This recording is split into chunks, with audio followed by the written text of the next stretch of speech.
Now today we will see some numericals on analysis of the truss using method of joint. Let us see the problem. Determine the magnitude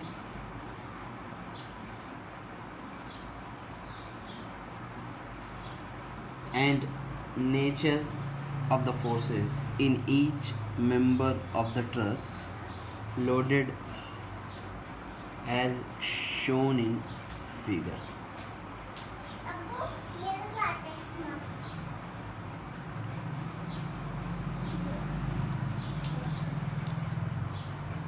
Now,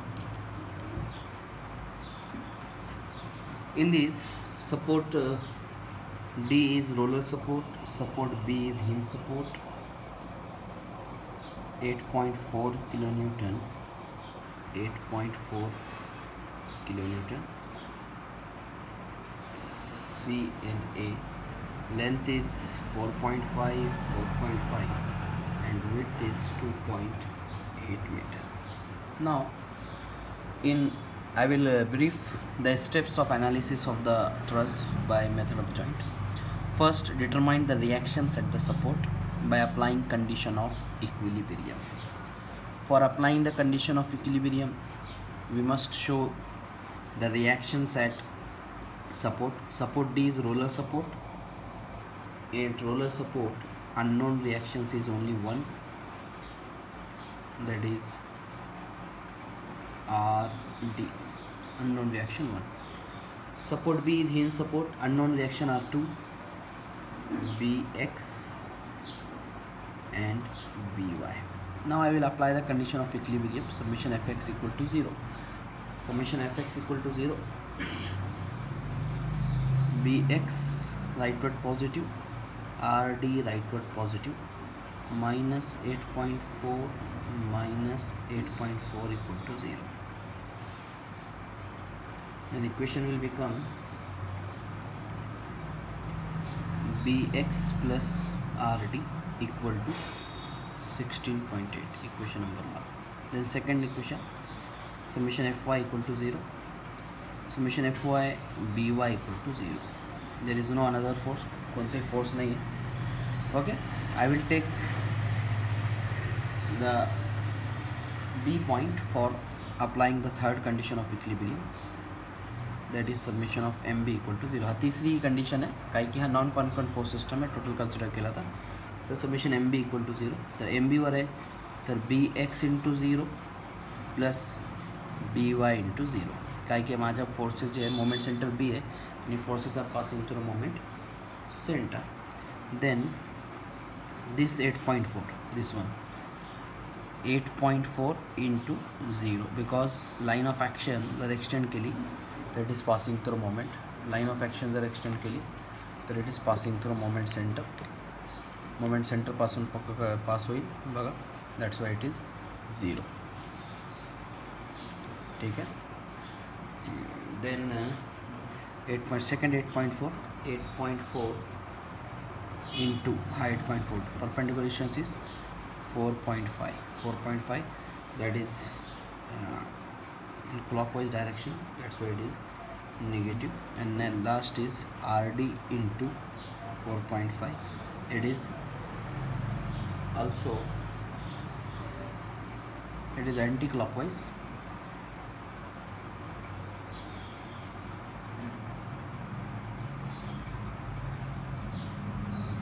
It is positive.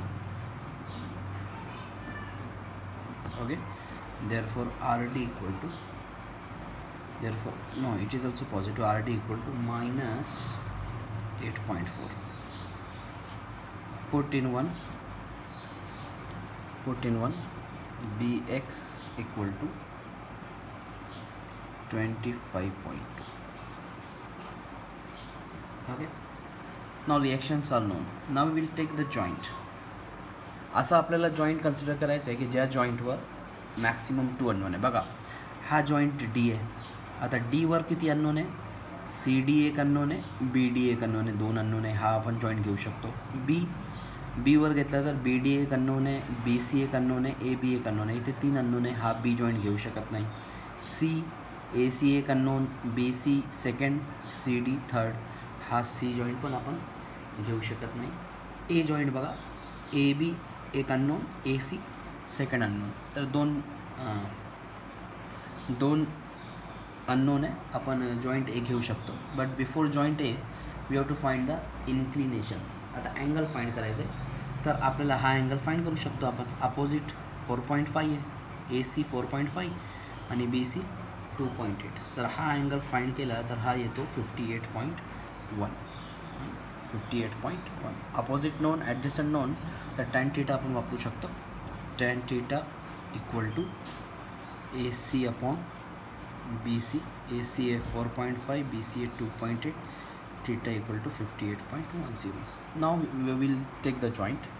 आता joint म्हणजे हा part just cut करून आपल्याला separate draw करायचं आहे. बघा मी जो draw करतो आहे, हा फोर्स 8.4, हा मेंबर एफ ए बी आणि हा एक मेंबर आहे F A C.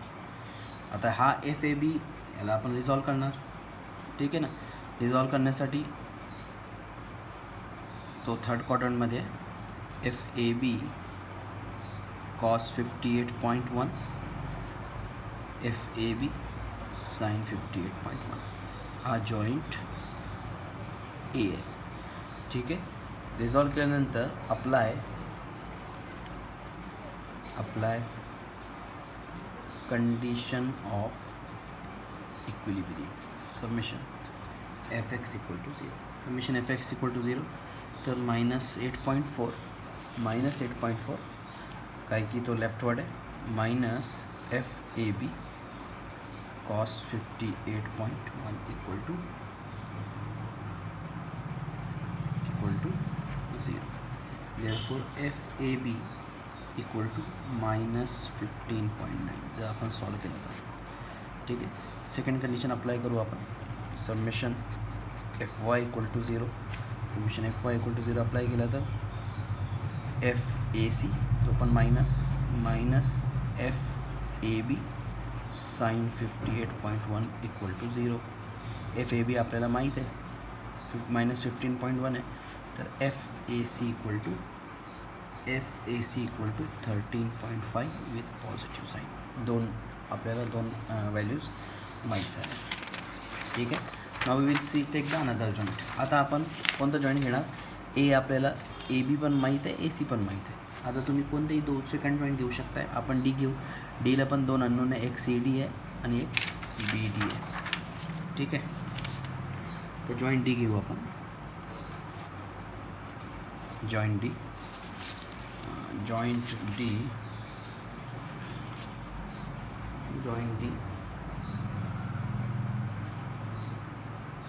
F B D त्याला कट केलेला आहे आपण. हा एक मेंबर आहे एफ सी डी आणि इथे आर डी, आणि आर डीची व्हॅल्यू आलेली आपल्याकडे -8.4. हा इन्क्लाइंड आहे, याला रिझॉल्व करा. F C D cos 58.1, F C D sine 58.1.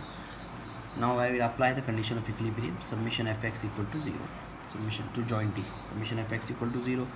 So f c d cos 58.1 rightward positive plus R D तो पण राईटवर्ड पॉझिटिव्ह आहे, पण आर डीची व्हॅल्यू -8.4 आहे. तर F C D equal to 8.4 divide by cos 58.10. The answer येईल F C D 15.9. F C D equal to 15.9. Now second condition, summation F Y equal to 0. Summation F Y equal to 0 apply करू आपण. F B D upward positive plus F C D sine 58.10 equal to 0. ठीक आहे. आता F C डीची value माहिती आहे आपल्याला. Find F B D. तर F B D येईल 13.5 विथ निगेटिव्ह साईन. ठीक आहे. नाव अननोन झाले. आता आपण जवळ जॉईंट घेऊ. आपल्याकडे बघा ए सी माहीत झाला, ए बी माहीत झाला, सी डी माहीत झाला, पी डी माहीत झाला, फक्त बी सी अननोन आहे. तर एक जॉईंट घ्या, बी जॉईंट घ्या. We will see the B joint. आता B joint F A B, F B C, F B D आणि बी एक्सची व्हॅल्यू आपल्याकडे आहे 25.2. याला रिझॉल्व करा. F A B cos 58.1, F A B sine 58.1. ठीक है. हा joint B, joint B. Apply condition of equilibrium. Summation F X equal to 0. Summation F X equal to 25.2, तो rightward positive, plus F B C तो पण rightward positive, plus F A B cos 58.10 तो पण rightward positive. आता F B C आपल्याला already माहीत आहे, आणि एफ बी सी आपल्याला फाइंड करायचं आहे, पण एफ ए बी माहीत आहे आपल्याला. एफ ए बीची व्हॅल्यू आहे, एफ ए बी इथे आपण फाइंड केलेलं आहे, एफ ए बी -15.9. तर -15.9 पुट करा, find F B C. F B C equal to -25.2 -15.9 minus of minus cos 58.10. हा मायनस याला राईटला घेतला तो, आणि हा मायनस, दोन मायनस आहे, हा मायनस तो व्हॅल्यूचा मायनस आहे. तर F B C 16.8. Now all values are known to us. आता tabulate the result. Serial number, member, magnitude आणि nature. Member A B, A B किती आला होता, -15.9. तर हा 15 मॅग्निट्यूड आहे, तो कॉम्प्रेशनमध्ये आहे. सेकंड घ्या ए सी. ए सीची व्हॅल्यू आली होती 13.5, तो पॉझिटिव्ह होता म्हणजे तो टेन्शनमध्ये. थर्ड सी डी, त्याची व्हॅल्यू आली होती 15.9, पॉझिटिव्ह होती, तो टेन्शनमध्ये. बी डी व्हॅल्यू आली होती 13.5, तो मायनस होती, तर तो कॉम्प्रेशनमध्ये. बी सी आला होता 16.8, तो मायनस होता, तर मायनस आहे, तर तो कॉम्प्रेशनमध्ये. Like this you have to solve your tabulate the result. काहीच नाही आहे, आपल्याला जॉईंट घ्यायचं आहे की ज्या जॉईंटवर 2 मॅक्सिमम अननोन पाहिजे, आणि रिझॉल्व करून apply the condition of equilibrium. Okay, it is very simple, very easy. Now see, we will take the problem from directly the book. I will explain it very easily. One very important problem we will take. Listen here, see the book. In this problem, truss is given. No need to apply. Now see, the thumb rule is known. Just first condition we have to apply, that is the determination of reaction at the support by applying the condition of equilibrium. Now see the joint E. Joint E contains 3 forces with two collinear, with one pair of collinear force, then third force member is 0. हा thumb rule आपण लिहिलेला आहे. तर C 0 आहे. ठीक आहे, C 0 झाला. आता सी जॉईंट बघा. आता सी जॉईंटमध्ये हा सिंगल फोर्स जे हाईड करा. नंतर बघा, again joint contains 3 forces with 2 collinear forces. तर हा थर्ड फोर्स मेंबर 0, बरोबर. हा हाईड करा, हा थर्ड 0 होतो आहे, हा थर्ड 0. तर एफ बघा, या हाईड करा, काय की 0 आहे म्हणजे कन्सिडर नाही करणार आपण, याला हाईड करा. आता बघा, joint F contain 3 forces with one pair of collinear force, then third force member 0. तर BF हा 0 होतो. नंतर B बघा, याला हाईड करा, आता 0 आहे. ठीक आहे, BFला B contain 3 forces, तर हा थर्ड फोर्स मेंबर हा पण 0 होतो आहे. कोणती प्रॉब्लेम बघा, very simple. We have to first apply the condition of equilibrium. and after applying the condition of equilibrium we have to take the joint where maximum two unknowns are present. The very important point is that regarding the cantilever beam. लिसन या ज्यावेळी cantilever truss येईल, cantilever ट्रसमध्ये काय एक हा end आहे, ठीक आहे. For example एक आपण एक हा एक ट्रस आहे, म्हणजे एक साईड फिक्स आहे आणि सेकंड्स एंड फ्री आहे. तर ऑलवेज रिमेंबर हा कोणता सपोर्ट आहे, हा फिक्स सपोर्ट आहे. हा कोणता सपोर्ट आहे, फिक्स सपोर्ट. फिक्स सपोर्टवर अननोन रिॲक्शन किती आहे, 3. म्हणजे जर ए घेतला तर एवर 3 अननोन रिॲक्शन, बीवर 3 अननोन रिॲक्शन, 6 अननोन रिॲक्शन. आपल्याकडे नॉन कॉन्करंट फोर्स सिस्टमसाठी इक्वेशन्स किती आहेत, 3. तर 3 equation unknown, 6 unable to solve, कोणी सॉल्व करू शकत नाही. त्यामुळे आपण इथे रिॲक्शन फाइंड करणार नाही in cantilever beam, a cantilever truss. In cantilever truss आपण रिॲक्शन फाइंड करणार नाही. Directly we will consider the joint at the free end. हा जे जॉइंट आहे याची मी फ्री बॉडी डायग्राम ड्रॉ करणार. हा मेंबर फॉर एक्झाम्पल ABCDE, हा राहील FDE आणि हा FCD आणि या फॉर एक्झाम्पल 10 न्यूटनचा फोर्स आहे. याला रिझॉल्व करणार and apply condition of equilibrium. Now I will take the another joint. Another joint कोणता आहे, आता डी तर माहीत आहे आपल्याला, डी माहीत आहे, तर सी अननोन, ए अननोन, तर मी ई जॉईंट घेणार. ई जॉईंट बघा, ई जॉईंट घेतो आहे मी FAE, FCE, FDE, ठीक आहे. Now I will apply the condition of equilibrium to this. After that I will take the joint C. Joint C बघा,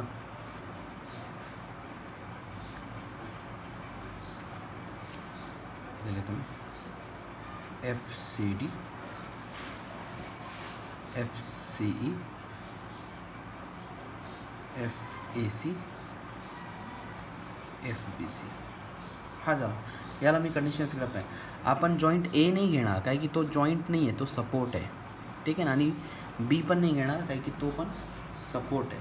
कोणताही प्रॉब्लेम कॅन्टिलिव्हरचा असो, कॅन्टिलिव्हरचं प्रॉब्लेममध्ये we will not consider, we will not find reactions at the support. Directly we will start from free end. जे free end आहे तिथे आपण जे जॉईंटवर free body diagram of the joint draw करून कंडिशन ऑफ इक्विलिब्रियम अप्लाय करणार आहे. Hope method of joint is very simple and very important for exam point of view. कोणताही क्वेश्चन पेपर बघितलं तर मेथड ऑफ जॉईंटवर प्रॉब्लेम तुम्हाला येणारच आहे. Very simple. First apply the condition of equilibrium to entire truss to determine the reaction. Then जर inclination members नाही दिलेले आहे तर determine the inclination from geometry of the figure. Then select the joint where maximum 2 unknowns are present. त्याला condition of equilibrium apply करा. Summation FX equal to 0, summation FY equal to 0. Next after that select the another joint where 2 unknowns are present. Another joint, another, then repeat the same until all unknown forces are known to us.